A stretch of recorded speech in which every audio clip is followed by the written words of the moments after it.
I'm not a huge fan of magicians, but this particular one struck me for his talent. And I'm not talking about his ability to do magic or to perform magic tricks, but to actually hold the audience attention. So today I want to share with you what I felt was particularly effective in what he did.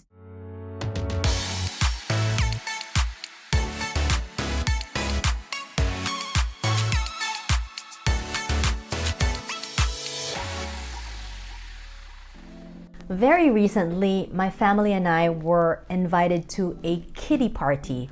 So one of Maya's classmates was turning 8 and he invited the entire class, and of course we were very happy to be there. Now this kid's parents had invited a magician. They hired a magician for everyone's entertainment in the afternoon. Just to give you a bit of context, this party was held at an events place where they had different pavilions, and each one that evening hosted its own birthday party. Okay, so this is a little bit of a backgrounder. So we went there, and I have to say, I'm not a huge fan of magicians, but this particular one struck me for his talent. And I'm not talking about his ability to do magic or to perform magic tricks, but to actually hold the audience attention. So today I want to share with you what I felt was particularly effective in what he did. So something that we can all learn from, something that we can all apply, that has absolutely nothing to do with magic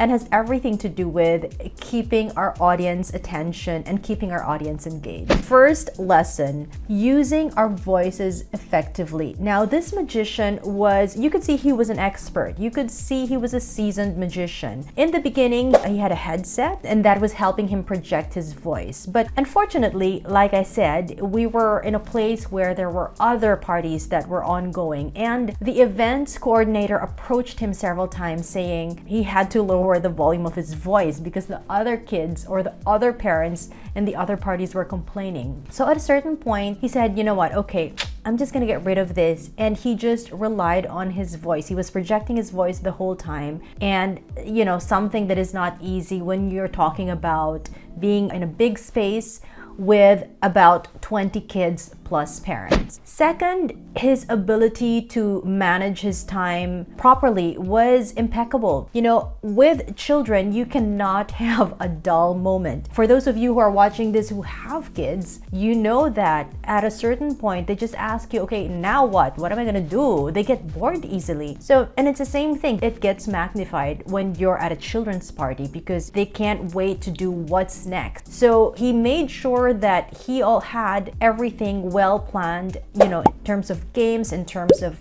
performance, in terms of an intermission, whatever it was, just to keep the rhythm up and make sure that the kids did not get bored at any point in time. Third thing, which I thought he did brilliantly, was not leaving anyone out. I could see throughout all the games that he played and all the performances that he did, which required some kind of a volunteer here and there, he always made it a point to involve as many kids as possible. You know, when he would ask for volunteers and all the kids would go, me, me, me, me, he would actually look at the crowd for a while and see who hadn't participated yet and pick out that boy or girl. I thought that was very admirable because again, that means he's being very conscious of allowing as many children as possible to be involved in his show. The fourth one, he was very mindful of us parents. I don't mean he actually invited us to be part of the show or to play the games with them. Not in that sense. Just by acknowledging us or maybe throwing in jokes every now and then that the parents understood very well. That was another sign that he was a very seasoned magician, a seasoned performer. Because then, yes, the entertainment is primarily for the children, but hey, we're there too, and we're there for the entire duration of the parties. It does feel good to be acknowledged once in a while and, you know, to know that he's also doing this performance for us. Number 5 is how he kept his composure the whole time. At a certain point, and of course, this is something very natural to kids because they're so curious. Once some of the kids started realizing